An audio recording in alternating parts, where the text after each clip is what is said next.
shining beacon in the United States of America. You all know him. You've seen him.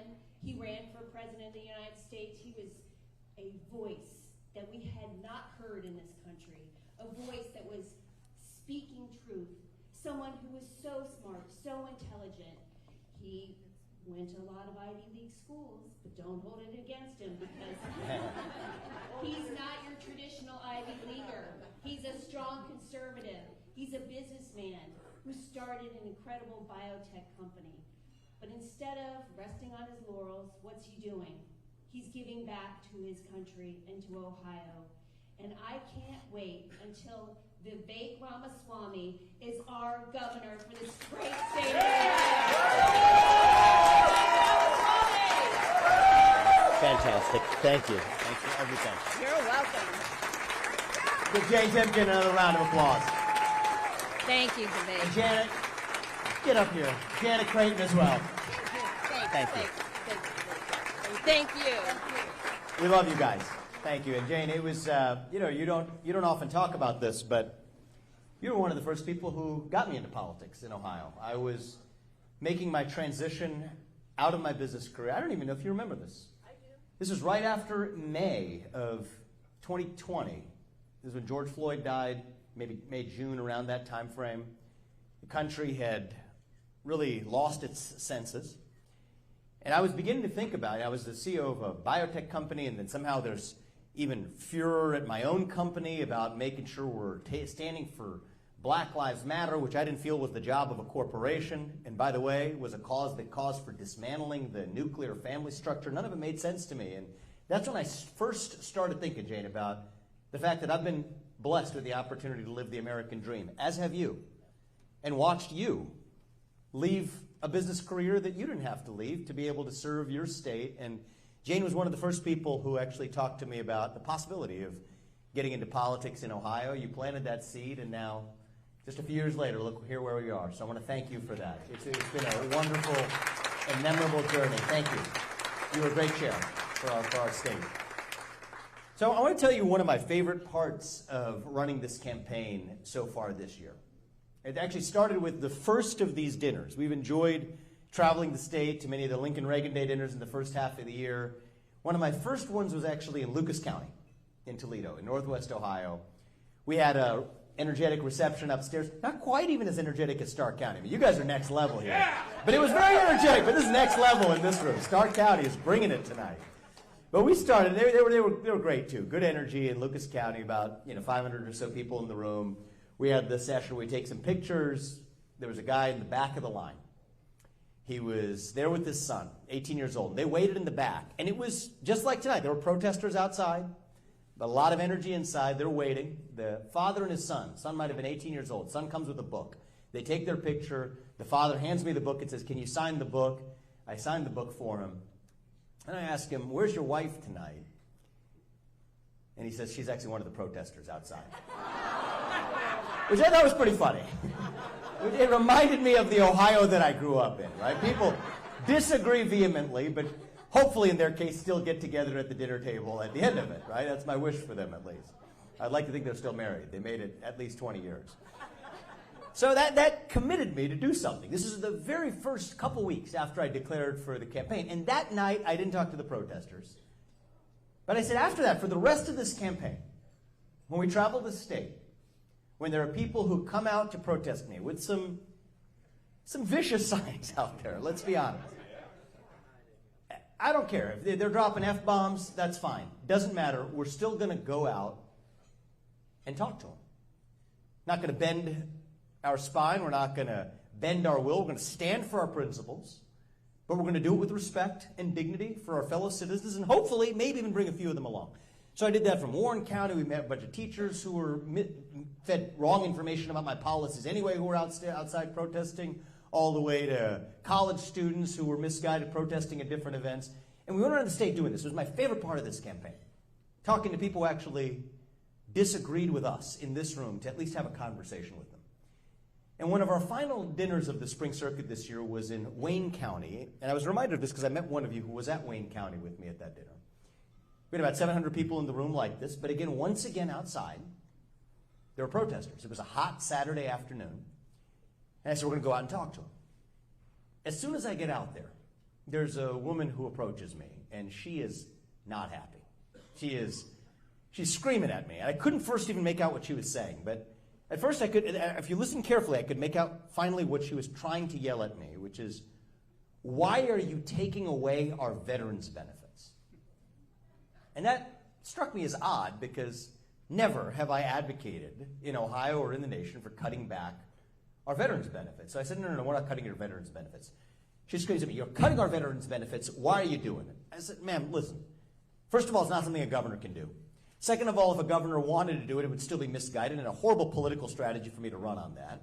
And most importantly of all, we're not going to cut your veterans' benefits because we stand for the people who have served our country. That's who we are as Republicans and Americans, and we are proud of it. So, ma'am, we're not cutting your veterans' benefits, but tell me, where did you hear that? And she thought about it earnestly for a second, and then she said, I don't know, but I heard it somewhere. And that's just so much how our modern world works. And so I paused. I asked her, I said, well, you sound like someone who has served our country. Where did you serve? She said, I served in Vietnam. So here's a Vietnam War veteran on a hot Saturday afternoon protesting outside an event because someone has told her that I'm running for governor for the purpose of cutting her veterans' benefits.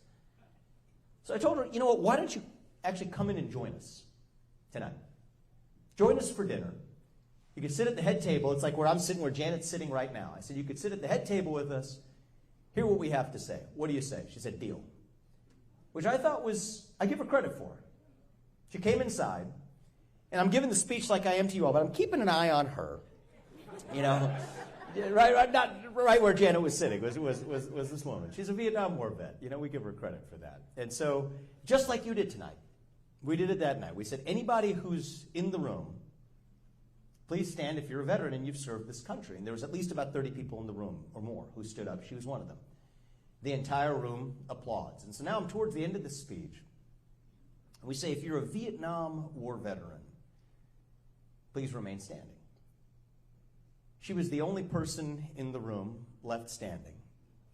The entire audience applauds for her. And we call her up on the stage then, because she's loosened up by now, right? And she's even, at this point, she's even looks a little emotional. And so we call her up on stage. And I said, you came here to be heard outside tonight. We're going to let you be heard inside tonight. We'll give you the mic. Say your piece. And the only thing she had to say, she spoke about 2 minutes, but the way she closed it up was, you know what, I came here with one impression, but you all, she pointed to the audience, she said, you all have changed my perspective on Republicans tonight. And to me, that was progress.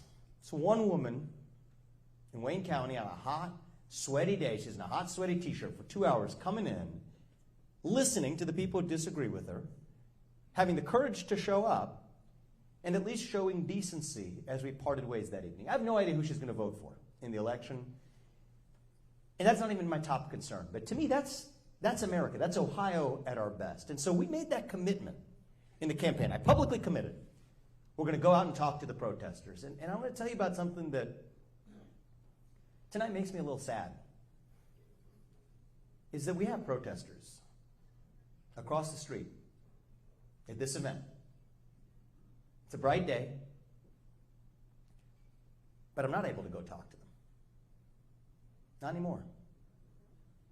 You see the law enforcement presence at this event.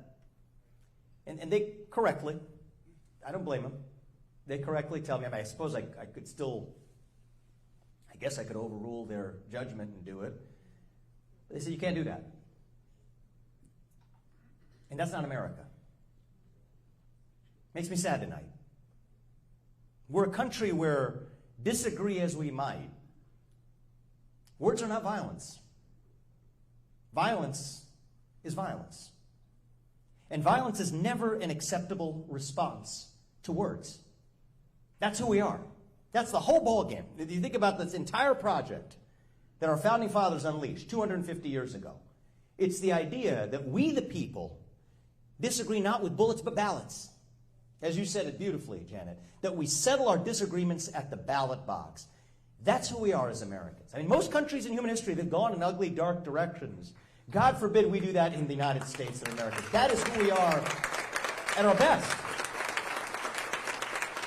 That's our national identity.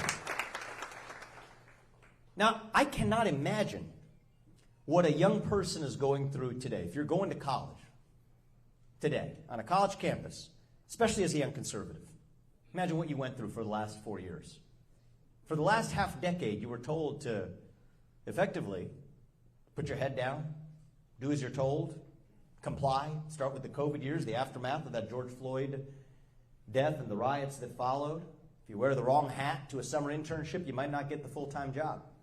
Say the wrong thing in the cafeteria on campus and your professor finds out about it, you might not get the right grade at the end of the semester. That's what so many of our young people went through. And then in the last year, things started to change.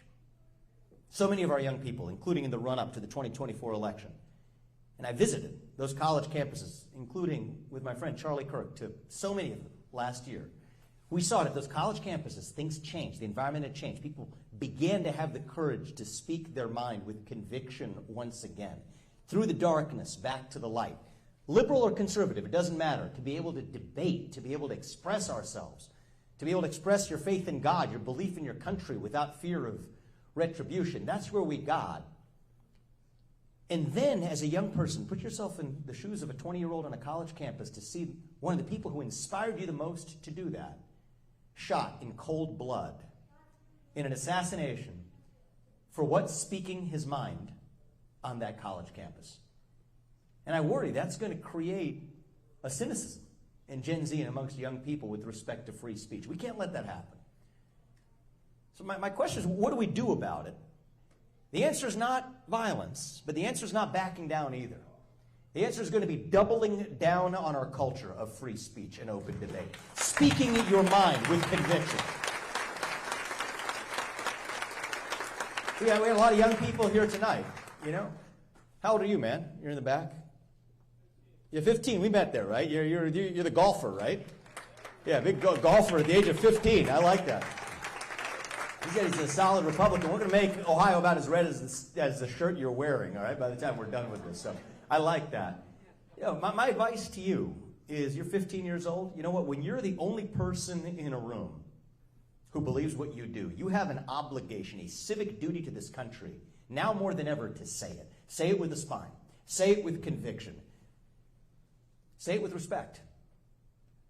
I quote my friend Charlie Kirk when I say, we will show the courtesy to the left that they may not show us in return. But we will lead and show how it's done, because that's who we are as conservatives and as Americans. We went through a national identity crisis for the last 4 years. We were lost in the wilderness. Faith in God, patriotism, hard work, family, all but disappeared in so much of our culture. That's what it felt like. For your young person, so many of our young people, I'm a millennial, Gen Z below us, we're hungry to be part of something bigger than ourselves, yet so many could not even answer what it meant to be an American. And when you have a vacuum that runs that deep, a vacuum in your heart, a black hole that runs so deep, that's when the poison fills the void. Or we could talk about the political version of it. Wokeism, transgenderism, climatism, COVIDism.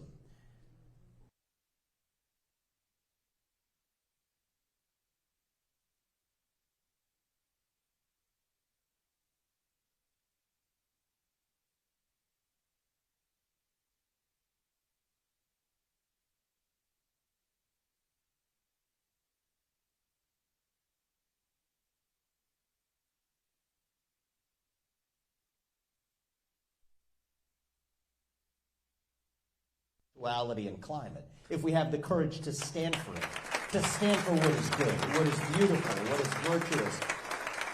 That's who we are. And I believe that is what we voted for in November of last year. When we took back control over all three branches, from the federal government to the state government now, the way I look at it is, we're done just defeating the left, right? That happened last November. If we're talking about Kamala Harris and Joe Biden in a couple of months, it means we missed the plot.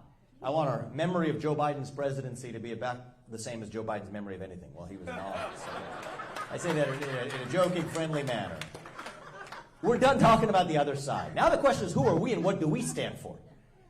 Because at a certain point in time, I'm saying this jokingly, but it's also true, If we now fail to get this right, we've got nobody left to blame but ourselves. So now is our moment not to ask what are we against, but what are we for? Not what are we running from, but what are we running to?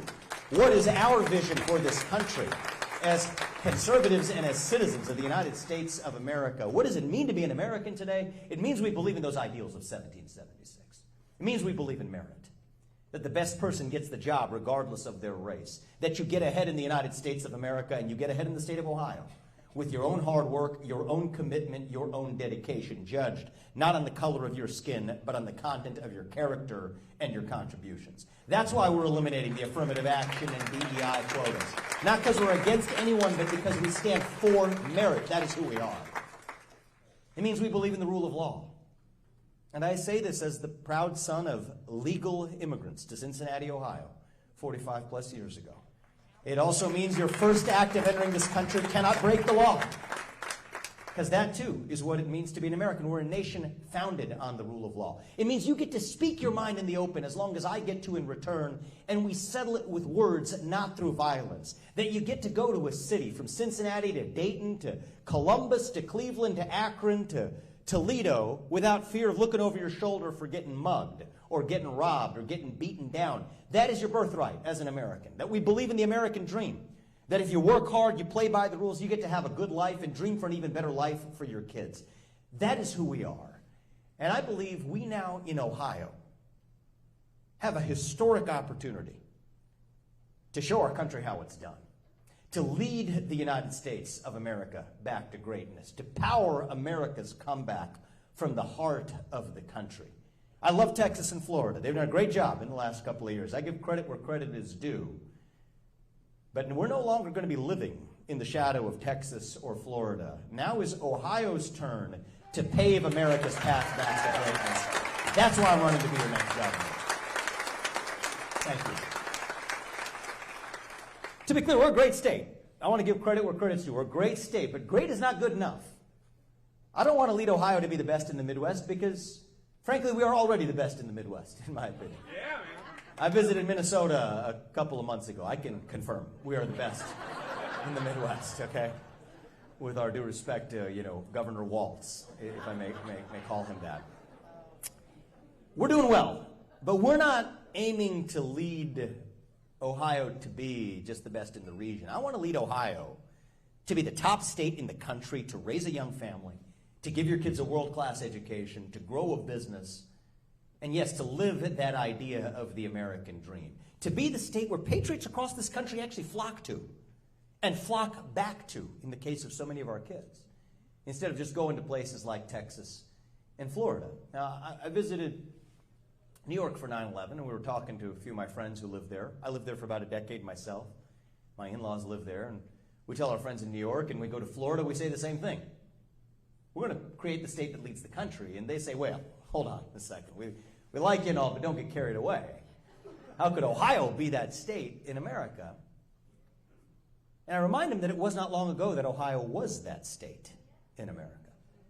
See, talk to, our 15-year-old guy in the back. What's your name, man? Jack? You might know this. I mean, there's sort of a meme on the internet, over the last couple of years where if something's a little old or out of touch or out of fashion on TikTok, Gen Z will say, only in Ohio. And that irritates me, right? Because it wasn't long ago that people weren't making fun of Ohio. They were aspiring to be Ohio. At the turn of the last century, we were the wealthiest state in the Union. We led the first industrial revolution. Even in 1950, 6 of the top 15 wealthiest cities in America were right here in Ohio. Toledo was the glass production capital of the world. Akron was the rubber production capital of the world. Youngstown and Cleveland led the West in steel production. Dayton in computing. My hometown of Cincinnati, known around the world as the Queen City, the consumer products capital of our region. And there's a special thing that happens when you're a young person, Jack's age, that grows up in that state, at the heart of the greatest nation known to the history of man.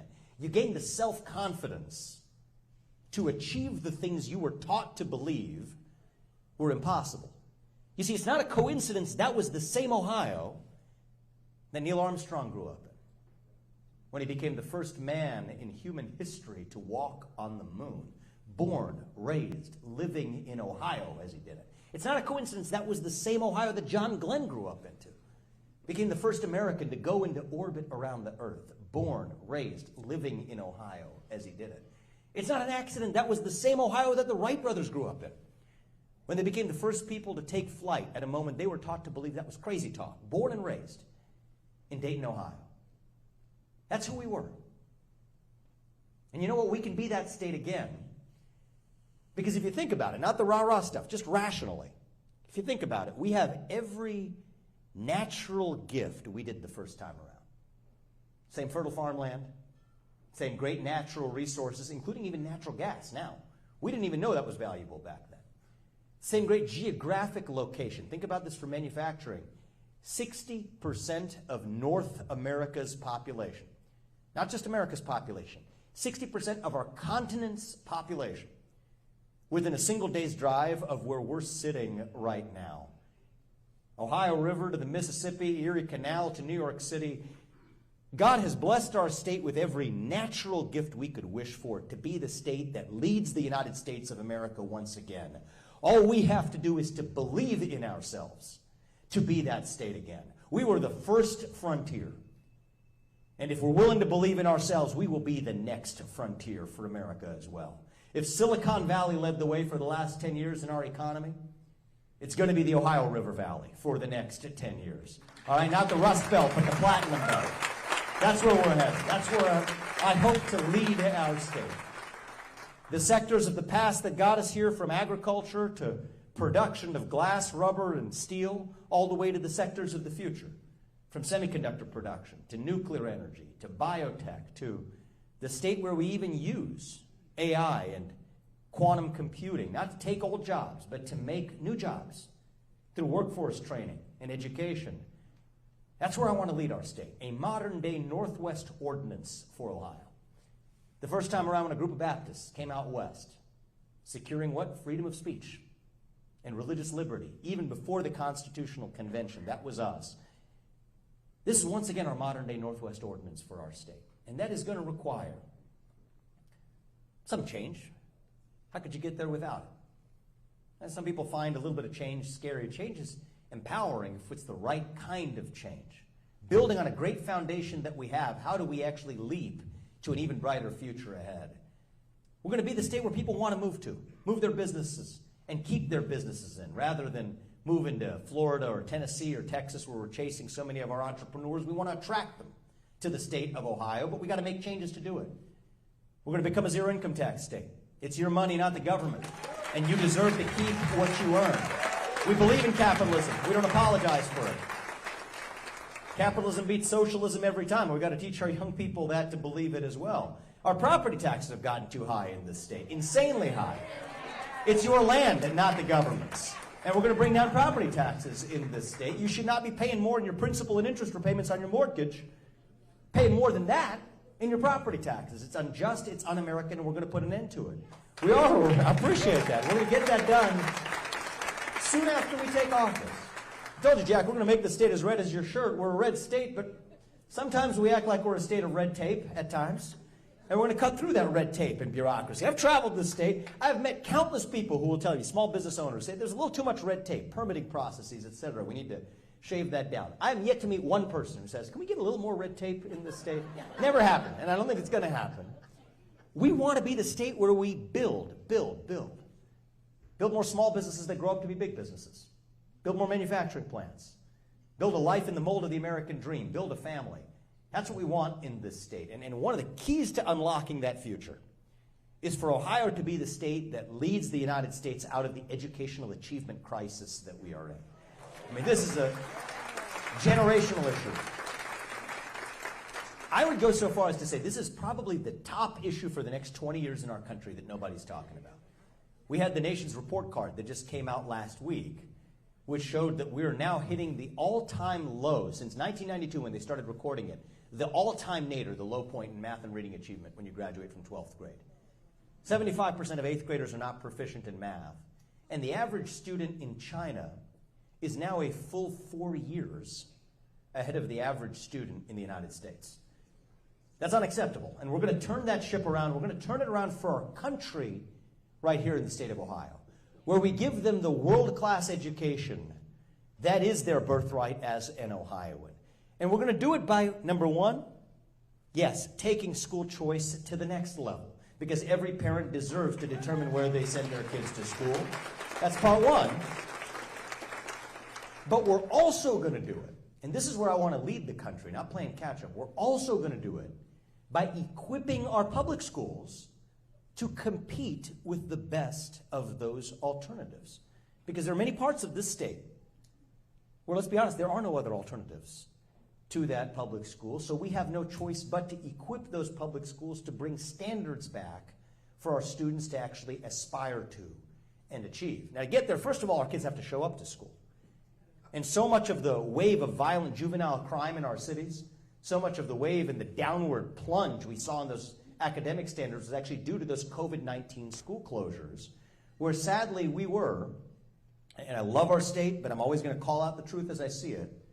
These are fact. We were the first state in the country to shut down our public schools during the COVID-19 pandemic. And the person I'm running against in this race is exactly the person who did it. Dr. Amy Acton. We're going to defeat her by 40 points next year with your help. And Stark County is going to be who delivers it for us. But that's just basic. That's just the first step. Get our kids to show up to school.